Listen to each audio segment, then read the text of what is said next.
Hello, and welcome to this nighttime, because it's still dark, taste challenge. I have two 40% alcohol, triple distilled Irish blended whiskeys. This is Ide and Stills Irish whiskey. Triple distilled, like I said, and aged up to 5 years in oak casks, which makes sense because all whiskey has to be aged in oak. So that's kind of funny. Now, they'll finish whiskeys in different types of oaks, and they'll age them in different types. There's no specific oak that has to be used. Okay. Now, those particular things will matter with, like, say, bourbon, which has to be aged in new charred oak of any sort, but typically they use white oak. But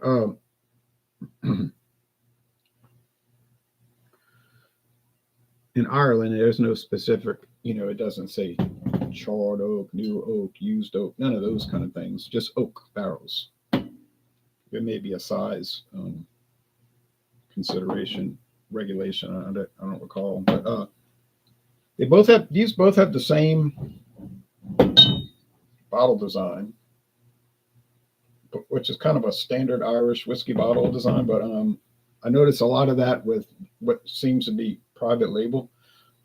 This is Ide and Stills. Like I said, it's from Alexander Murray and Company for Total Wine and More. It's only sold at Total Wine and More. And Alexander Murray and Company is their parent company is William Grant and Sons. It's their procurement company. It's a procurement company of William Grant and Sons. What I mean is they procure whiskeys for different clients. Sort of like the broker section of their company. So William Grant is big. They have their own brands of whiskey like Grant's, Glenfiddich, and so forth. Grant's a blended series, Glenfiddich single malt series. So I don't know when they got a hold of Alexander Murray and Company, but they own it now. Prove that. But I know that there's nothing on either one of these bottles indicating that there's a trademark for them. That's strange to me. That's why I couldn't find a trademark listing when they went into production. I suspect it was in the last 3 years, but I don't know for sure. This is blended Irish whiskey, finest spirit. I think every whiskey bottle I own says it's the finest, or rum, or brandy. It doesn't matter. They're all the best, Triple distilled, aged 5 years. Now, the Ide and Stills says aged up to. They don't give a minimum age, but they give a maximum age up to 5. This one, it says 5 years in oak ex-bourbon barrels. So they age it in ex-bourbon barrels, and they finish it in double charred casks, where they blast the barrel with fire, and then they blast it again. It's like you burn your toast, and then you burn what you burnt. So to give it a really impressive char. Does make the whiskey taste different, whether you like it or not. I don't know. If you read the reviews on Total Wine and More, half the people like it and the other half hate it. So it's pretty divisive. It's like, yeah, it's great. Oh no, it's horrible. So I didn't notice any middle ground. So I think the score is like a C, the total, because you got the high, you got half of them giving it 5 out of 5, the other half 1 to 0 out of 5. So it's can't pay too much attention to the average, except that'll indicate that it's divisive. Okay. Do you get some that are a C that everybody's saying it's so? Yeah, you get those kind of reviews where they'll say, yeah, it's all right. They're both amber gold. One is a little lighter, but it's so minimal that it's practically the same. They're practically the same. Let's go to the website for Ide and Stills. There is no website that I could find for O'Neill's, but there is a website for West Cork Distillers, but they don't list O'Neill's in their portfolio. So, like I say, I think they're just making it specifically for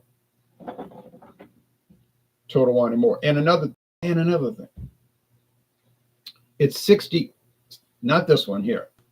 I'm talking about the other one. The O'Neill's is 67% grain whiskeys, probably in 33% single malts, which is usually 80-20. Usually be only 20% single malt, but they were 33%, which is another thing I might be throwing people. Is an exquisitely smooth and rich Irish whiskey, really, but for only like $8 at Total Wine and More. I don't remember the price, but something cheap. Distilled 3 times, matured in oak cask for up to 5 years. A must try for all whiskey lovers. Oh, okay. You can at Total Wine and More. Okay, so there you go. You'd have to check your local store to see if they have it in stock, naturally. Every time I get on their website here, they're recommending 2 brandies to me.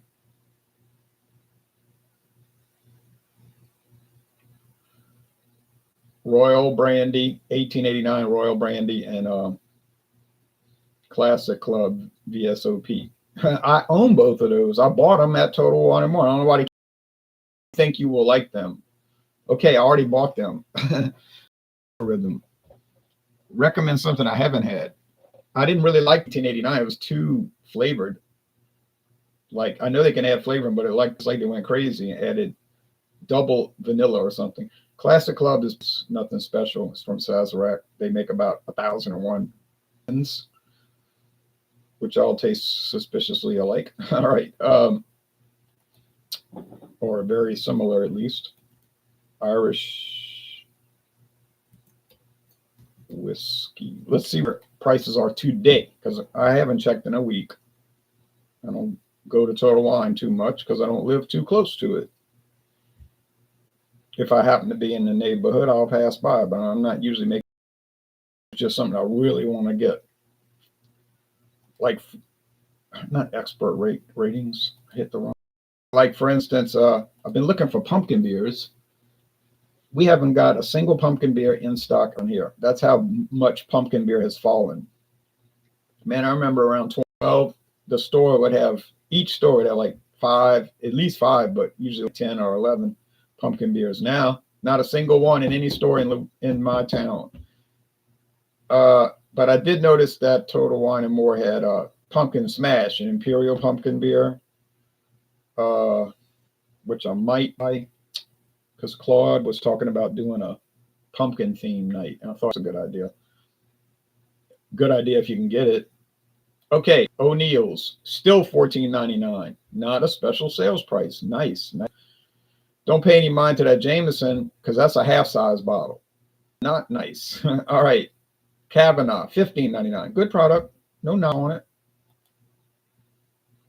I don't know why he's showing these Irish creams. These are not Irish whiskeys, cures, but Total Wine's website is a little funny, meaning strange. Ide Stills. Oh, it is on sale this week, $15.99, or 2 gingers for $16.99. But I know where to buy it at $1.50 cheaper. But so you can get good Irish whiskey for less than $20. I don't great. I don't know about great. I don't know if I ever had a great one. You know, like, people ask me sometimes about these super pricey Irish whiskey stuff. Have you ever had one? I was like, I heard of it, but I never had it yet. I'm not saying I wouldn't buy it. But anyway, that's not what we're talking about at the moment. Okay, get this in the picture. O'Neill's. All right. So I've done 16 challenges. I had 15 posted because I had doubled up accidentally against Teeling small batch. I don't know where my mind was. But I had been staying up pretty late for these college football games, like getting to bed real late and over the past 3 weeks. So it's kind of get your mind addled, you know. And I'm like, how could I not remember that I did Teeling small batch? And then I did it a second time. But I did get it right both times. And in fact, the first time I got it on aroma only. I smelled it. I'm like, that's Teeling's. So so it's posted 15 challenges. So I've got 15. Actually, I got 16 different Irish whiskeys right now. 16 of them, because I did O'Neill's versus the other 15. But like I said, I had to delete one.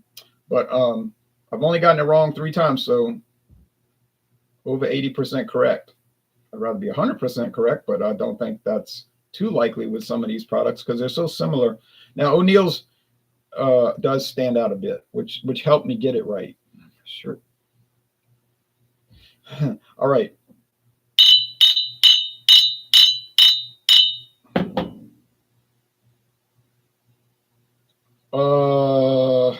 I gotta watch that I don't look and see the tag because the tag's got the letter, and the letter indicates which is which.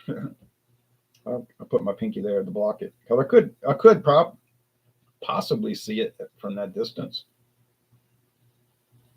Yeah, it smells like cereal grain. Yesterday I ate a bowl of toasted oats. Oh, Cheerios, the most famous brand, Cheerios. Well, of course, that's not used in these whiskeys, but it's grain, so it gives there's a similarity in them many ways. So this kind of smells like that cereal smells.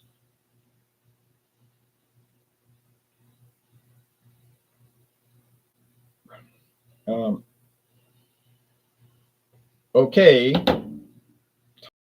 grain, but also I do believe a little bit of a peat note. Now it's a little bit. I wouldn't call this a peated whiskey, but it's a whiskey with some peat notes. Now it's strange, isn't it? Irish whiskey.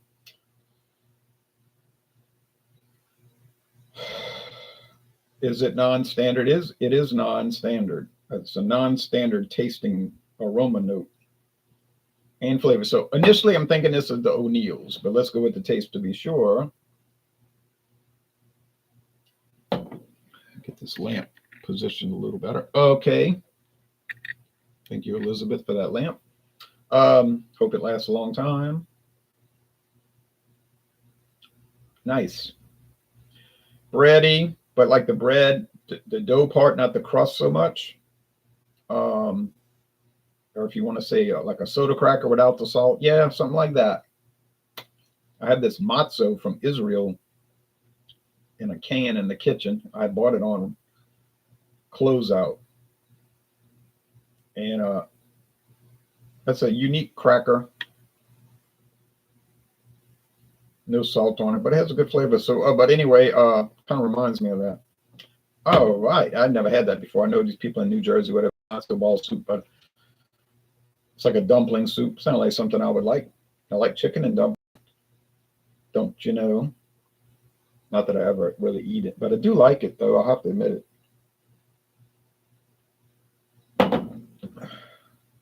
I guess that's more like a stew.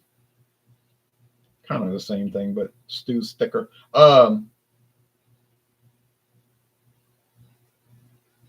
Yeah, that has that little oddity in it, that odd peaty note. Now I like stew. Um, Shrimp Creole, chicken andouille gumbo, seafood gumbo, um, okra gumbo, crawfish bisque, crawfish etouffee, or crayfish if you use that term. I know some people do. Yeah, those are like a stew. Eat it with a big spoon or whatever. I like those.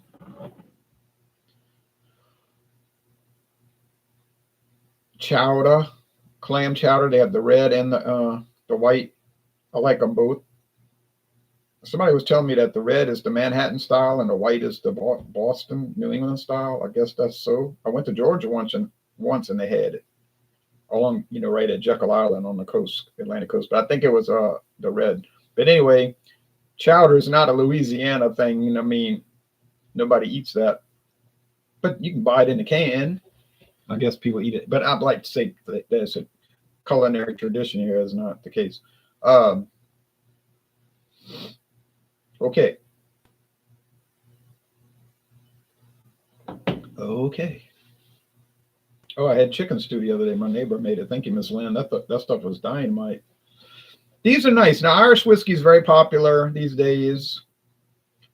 Certainly popular in Louisiana. I don't see people running it down like a big bourbon tasting. You know how they do, like a store will have allocated bourbons. They'll go on sale at 6, starting at 6 a.m., and the people be lined up, usually with marathon uniforms on because they make good money over there. They all have big trucks 4-door, huge, powerful trucks, hauling trucks, and more like luxury. It's like a luxury vehicle, but they'd be lined up to get the Blantons or whatever they have. They're Taylor, E.H. Taylor. But I don't know if that would have Irish whiskey roll out. Like they said, this week only Irish whiskey, 6 a.m. Might have 2 people lining up. Still popular, like for the casual whiskey drinker. They go in and they buy their Jameson, buy their Bushmills and all of that. You see, so it has a big following. Bourbon's kind of going downhill lately from what I've been reading. I don't track the industry, you see. No, I'm not out here like a statistician studying the bourbon industry, but I've seen things like on the internet news and bourbon's taking a hit. Of course, you get the clickbait articles. Is bourbon dead? It's like, yeah, right, sure. It's not dead. That's even you have to have a child's mentality to believe that, but it's maybe in a relative decline. See, and they'll put those articles like, is craft beer dead? It's hardly dead. It's certainly deteriorated compared to 10 years ago. I think there's few people would argue against that. 10 years ago, I thought that was coming. I thought, it's going to go down, and it is, but it's not going away. That's good in a way that the industry is being called, because it's got a lot of really low, less than stellar craft beers on the market, and the price is exorbitant. And I hear that the bourbon thing is the same way. People pay exorbitant prices, and then they're complaining as this stuff not even that great.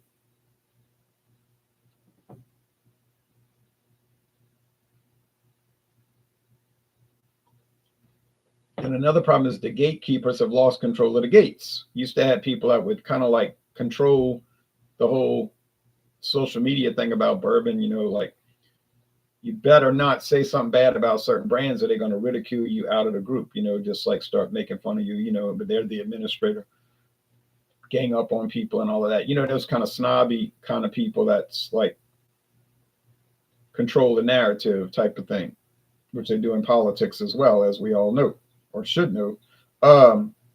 So now there's so many people that have expressed opinions that it's not the exploding plastic inevitable, so they can't control it anymore. It slipped from their grasp, even with the beer, craft beer. Now people don't feel intimidated to say, this thing's not so great. Ghost in the widget, ghost in the machinery, or whatever. It's not that great. And I tried 5 different variants and they all tasted the same. People be scared to say that years ago. I said it years ago and people were on my case. Like overnight or less than overnight, because I criticized their idol, their idolatry. They love this product. And I didn't really criticize it. I just was remarking about how it wasn't that fantastic. That it was like, I think I gave it an A-. Oh no, you're definitely a non-approved person saying it's an A-. How dare you say that? And they were on my case. But now you got more and more saying, yeah, maybe he's not a nut. Maybe the emperor really does have no clothes. Preston Martin says, good morning. Good morning to you, Preston.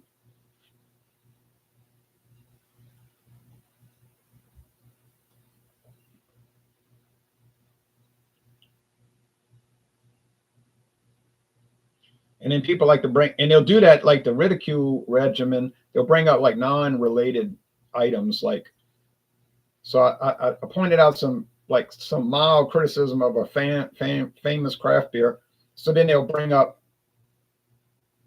well, and so obviously they went and looked at old videos to try to check. You better check him out. There's like 20, 30 natural ice. LOL, laughing emoji. I'm like, okay. How is that related to what I just said about this ale? They didn't care how it was related. It was just a whole thing about establishing the ridicule.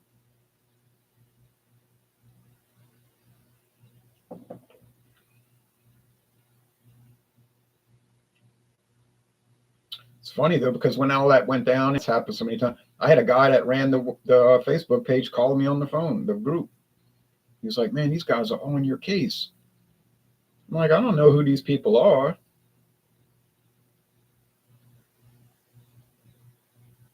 He was like, you have a right to say what you want. I was like, yeah, but in my opinion was he was like scary of these people, like scared, like he wanted to keep his group growing so much. He was like, oh, I don't want trouble. Let's all just get along. And in some ways, like, let's all just agree. What do you mean? We'll all agree on everything? He had to put some of those people out the group eventually because it would not stop. You know, they just trolled around looking for dissidents.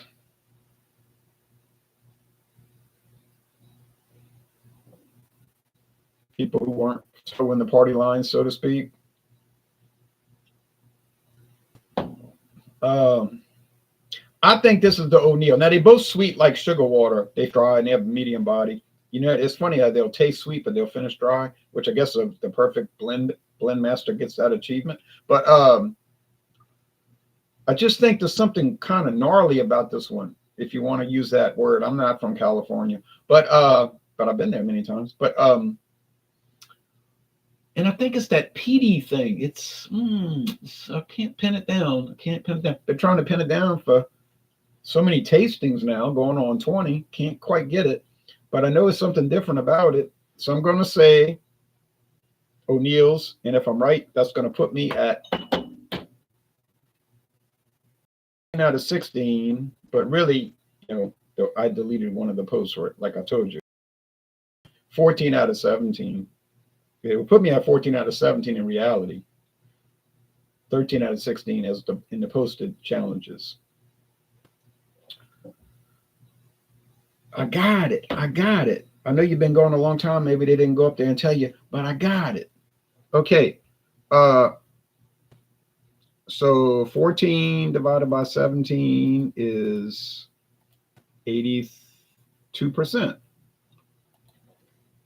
I can live with that because it's these are comparable products. So I mean, generally comparable. Then you got to look for the little clues, like look for little clues along the way if you can tell them apart. So the question was, if I take O'Neill's, this is the hypothesis, right? If I take O'Neill's, because a hypothesis is an if and then question, right? If I do something, then a certain result will occur. So if I take O'Neill's and put it in a blind taste test against all the other Irish whiskeys I own, then that's the conclusion part. Then I should be able to tell it apart most of the time, if not a large percentage of the time. And this was my feeling when I went into the series. And as it turned out my hypothesis was correct, at least in an initial sense. Now, have I established validity? Yes, I think it was a valid series. I think it tested what it was supposed to test. That's validity. Is it reliable? Meaning, will it replicate? I don't know. I don't have enough of the product to do 10 rounds. You see, I'm only doing 1 round. I got to move on. We got Scotch whiskey coming up. So the reliability of it, I don't know. I'm never going to know. I would assume so, but like I say, I'm not going to do that. The channel would have to last 1,000 years. So, but that's what you want to do when you do these in an objective manner. You want to establish validity, where you're testing what you were supposed to test, meaning the flavor. Not you glanced at it and saw it was darker, so you knew it was such and such. It's not a valid challenge. I know that we just did a tasting last week of Basil Hayden dark rye. That thing is really dark. It's like rust red. Well, obviously, if I saw that color, I'm going to notice it every time. It's going to be much darker than any other rye whiskey, so I'm going to have it straight. I'm going to have it 100%. But that wouldn't be a valid challenge because I'm looking at the color. Wouldn't be a taste challenge. But you want to establish that, which is why you use the labels and you do it blind. Preston says, where would you rank Kramer Robertson as being one of the best LSU baseball shortstops? Top 25, top 50? That's an odd question to ask in the middle of a taste challenge. I don't know, because I would have to examine the history of every LSU, you know what I'm saying? Every LSU baseball shortstop since what? When they started having their first baseball season, 1893? I think around the same year as football, 1893. So I don't know how. And then you'd have to say, well, you know, up until around 1981, they only played like 25 to 30 games a year. It was very limited. Starting with the 81 season, they played like the 56 games. Even at one time, it was like up to 60, but they had to dial that back. But games a year. So that's a problem, because you got some of these guys, oh man, this is a great shortstop. He made almost no fielding error. Yeah, we only played 25 games. This guy, he played a 56 game schedule, plus the playoffs and the College World Series. So that you would have to, I don't know how you would evaluate that. But certainly he was very good. Not good like Major League Baseball good. We know that. But you didn't ask about that. You asked about college baseball. I would think he probably would be there, definitely in the top 25, if not higher. But I don't, once again, I have not evaluated that. Certainly a memorable player. Really hustled out there, you know.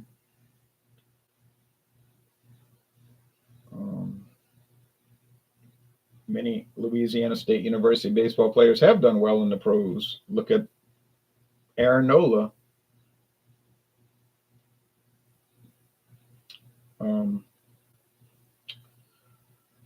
Who's the guy? I mean, Paul Scanes. Look, he's like the most celebrated pitcher at the moment for the last 2 years. I mean, this guy's unreal.